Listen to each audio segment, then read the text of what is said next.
We are at the home of everything Frederick, 401 North Market Street, and I am with Terry and Rhonda. I had the pleasure of meeting you guys at the radio station where you guys actually record a podcast, and you've been doing that for a long time. Yes. And describe exactly the terminology you prefer for people to describe you and your gifts that you have. Psychic medium, Okay. spiritualist, and paranormalist is what I go by. Yeah. Because I do mostly like the paranormal stuff too, but I do psychic readings and mediumship. Yeah. You have been doing this for how long? Part-time since 1987, and then 2010 I went full-time. Okay. And for you, Rhonda? You mean readings? Yeah. As a business type thing, I guess. It's been, about 4 years, something like that. When you say with the paranormal, I know you like to do a lot of that. You go and travel to places. Was that always kind of one of the things you enjoyed doing? Yeah. Yes. Yeah, that's her thing. I like it once in a while, but it gets boring for me. I think it's boring. Okay. Okay. Well, what do you love about that? Well, I love teaching it. When I was reawakened, about 25 years ago, something like that, it scared me. I was frightened when I was little, but it really scared me when I was reawakened because they were like, woo, very intense. So I decided to educate myself so I wouldn't be afraid.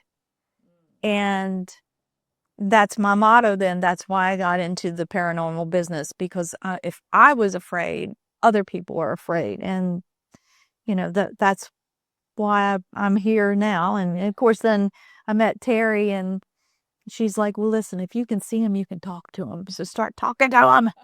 So I did. She doesn't seem to take no crap, right? No, I'm an Aries. I'm an Aries and Scorpio rising. So. Oh, wow. Yes, and for sure you don't take no crap. Oh, no. You just get right to it. Oh, blunt.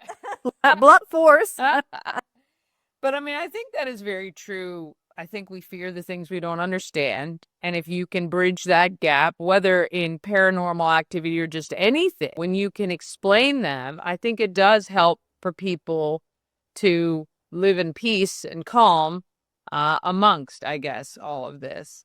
What is it like for each of you throughout the day? Do you get are you constantly bombarded? You're able to kind of partition your brain so you shut it off and you turn it on when you want. I shut it off. Yeah. Or else I'd probably be in an asylum right away. I mean, actually, that's what happened to me when I was 27. I didn't go into an asylum, but the shit hit the fan when I was 27, and I started seeing spirit everywhere, but they wouldn't talk to me. They would just stand there and stare at me. So I thought, okay. And then they started coming into my body, almost like trance stuff. And that scared the crap out of me. So I decided, okay, I'm either going to go into an asylum or I'm going to go talk to a medium. So I decided to talk to a medium, and she told me, you're opening up and you just need to allow it, and you need to talk to them, and they're there for a reason. They want something from you. So yeah. And see, but I turned it off. Yeah. You talked to a medium and she told you to. And then when I met you, and then I didn't work with her. I didn't work with her though. She was in town for a short period of time and took off. So, but you gave me the same advice though. Yeah, you can see him, talk to him. Yeah. Just like that. If you can see him, talk to him. I'm assuming, does this bring you comfort when you're able to help other people to feel better or Why do it? Understand? Yeah. Yeah, I would imagine that the gift that you guys have for people who, especially those who are grieving or in that state of unknown, for you guys to be able to kind of communicate for people. That's amazing. Do you have kind of like a top 3 times that you've spoken to somebody or helped somebody or I know you do. You do crime stuff too, right? Well, we both have. Yeah. Yeah, which I can imagine is really unreal. It's kind of interesting. It's more interesting than investigating. It is a haunted house or something though, because when I first started, when I was younger, I tried to get into the body of the perpetrator. Oh boy. And that didn't work very long. That was really horrible. So I bet. yeah, I decided I wasn't going to do that. Yeah. That That was was yeah. I think that would just mess with your brain so much. yeah. But I thought, well, maybe I can find out who they are by doing that. Yeah. Not so. And no, it was really bad. Yeah. But when I was young, I experimented. Yeah, and I know you did too. Experimented with a lot of stuff that probably wasn't right. The right thing Ouija to boards and experiment. things like that when I was a kid. Yeah, but I didn't use Ouija boards when I started working. No, I didn't either, but when I was a kid, I did, and I played with them like I wasn't open enough, and then I had to open it up even more. Yeah. But they're sold as a toy. Yeah. And they are not a toy. They're perfectly fine to use if you know how to use them. If used properly. Right. Yeah. They're a good. How frightening though that is, if there is a child like you were who is open and doesn't really realize it, what could that invite? I'm imagining not some great things. Well, let's put it this way. Well, if you're using it in your home, then a portal opens in your home, and that's a doorway to, purgatory or whatever you want to call it, the fourth dimension. And that allows all kinds of negative stuff to come through. Right. And as it is, people like us are portals anyway. We're essentially walking portals. Right. So, and then I just opened it up even bigger. So yeah, I slept with the blanket over my head. Did you? And waited for the sun to rise before I could fall asleep. Oh. And I live near a battlefield, so there bonus. Yeah, but it's built right in. You got stuff built right in. How do you stop that once it happens? Are you able to? I can't stop it once it starts, but I can stop it before it starts. Right. Gotcha. Like if someone comes up to me and says, "Oh, do you see anybody around me?" And I'm like, "Oh," because that's when the door opens, and and I'm like, "Don't ask me that question." Yeah. But usually I can just go through life sort of like this. Yeah, it closed off. And I kind of have to. Yeah, of course. And if I see anything, I just ignore it. Yeah. Now you guys will do one-on-one readings with people. They can reach out, and we'll make sure your contact details are on screen for our viewers. But have there been any moments in your career thus far where you felt just really amazing about your gift that you were able to give people? The biggest compliment that I got just a few months ago was somebody that I had been working with, and she said, "I've been going to see a therapist for 10 years. I came and saw you in 1 hour. You helped me more." I've had someone say the exact same thing. Wow. But, and I'm not saying that you should stop seeing a therapist if you need one. Yeah. No. But, I helped her too. And she still sees her therapist. Yeah. And I advised her to do that. Yeah. But, that was a great compliment to me. It really was. Well, my favorite one, it's in my book that I have out.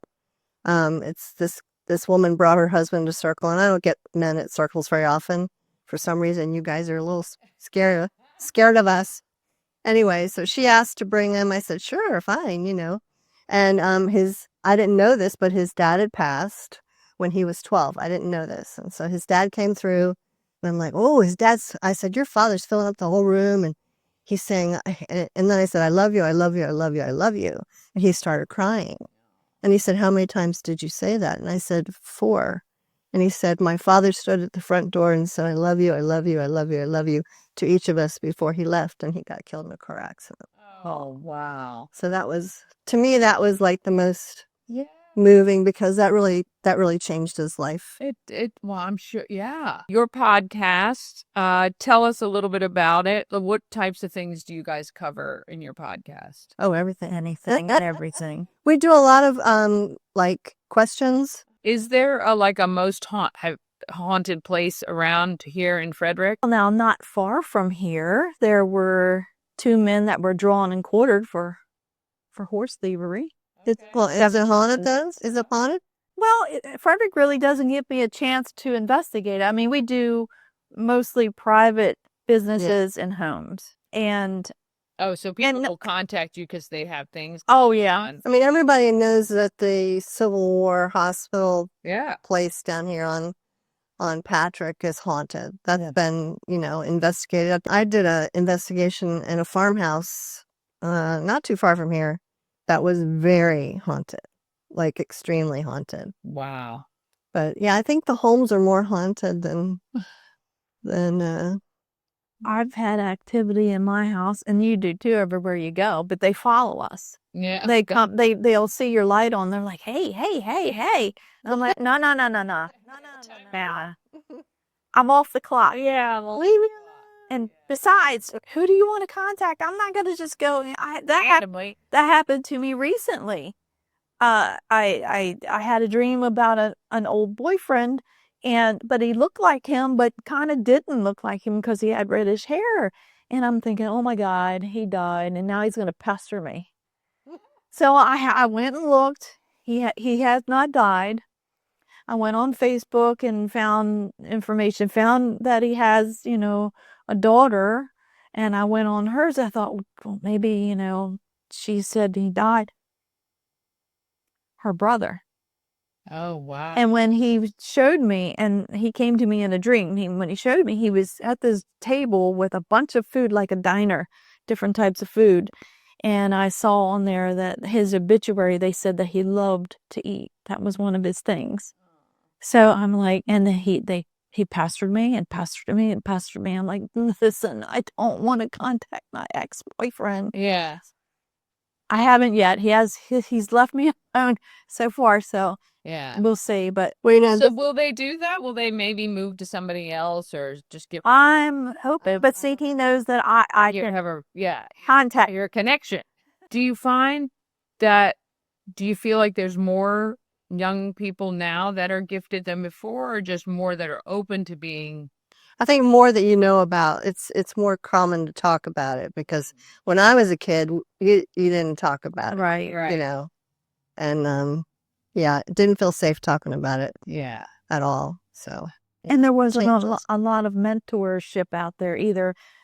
That's true. Even when I reawakened back in the 1990s, I had to search for books. I found Sylvia Brown, and she helped me out a lot. I But remember you her. kept going, I kept, finding more groups and metaphysical stores and things like that. Yeah. Now, you guys said something really interesting to me when we met, how you go and scope out other people who say that they are also mediums or psychics and confirm or deny whether that is true.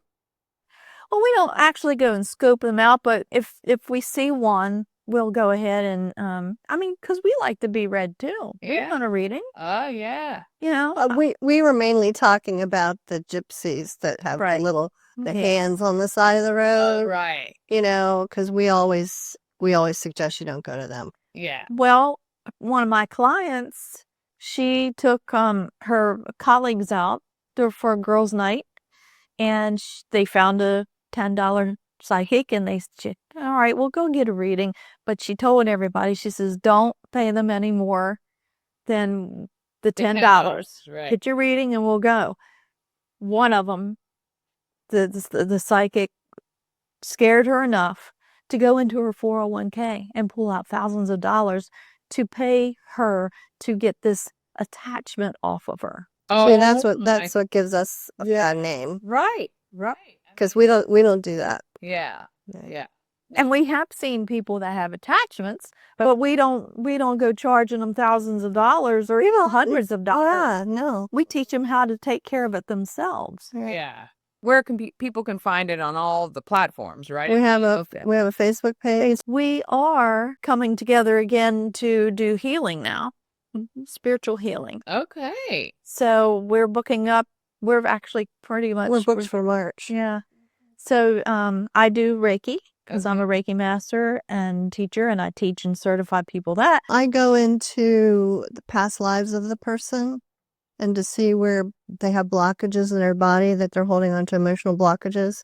And that's when Rhonda goes over and releases it for them. Wow. Yeah, it's not You don't get pretty stories because usually it's traumatic. Yeah, I guess for the Yeah. blockages. Yeah. I would imagine afterward the Yeah. relief that somebody probably feels, Yeah. or they may not even be aware of it, just, a difference. That's really great. It's funny though, because I have done these, over the last few years, and people will say, that makes perfect sense. I know exactly what you're talking about, Wow. and it really does free them. This is fascinating. I could talk to you guys forever about it. I think it's amazing the gifts that you guys have and that you're using them to help people on both sides, really, to heal or at least have some sort of closure or understanding, and I know I'm sure it can probably be annoying. Yeah. But the fact that you guys are there is really comforting, I think, for people to know. So we appreciate all you do for people here. Look forward to some of your public events. Maybe we can do some stuff with that, and maybe I'll get our viewers to ask some questions. How are we questions for Terri and Rhonda? Message me, and I will get them to them, and we'll do another one of these coming up soon because I'm sure people have a ton of questions. Oh yeah, We're here to help. always open to questions. Even we do charge for readings and things like that in our classes, but both of us will do paranormal investigations, and we don't charge for that. All right. Well, I'm going to make sure all their details are on screen. We got Terri and Rhonda. Fascinating. And I know we're going to have you guys back because this is so great. All right. Well, thanks for having us on.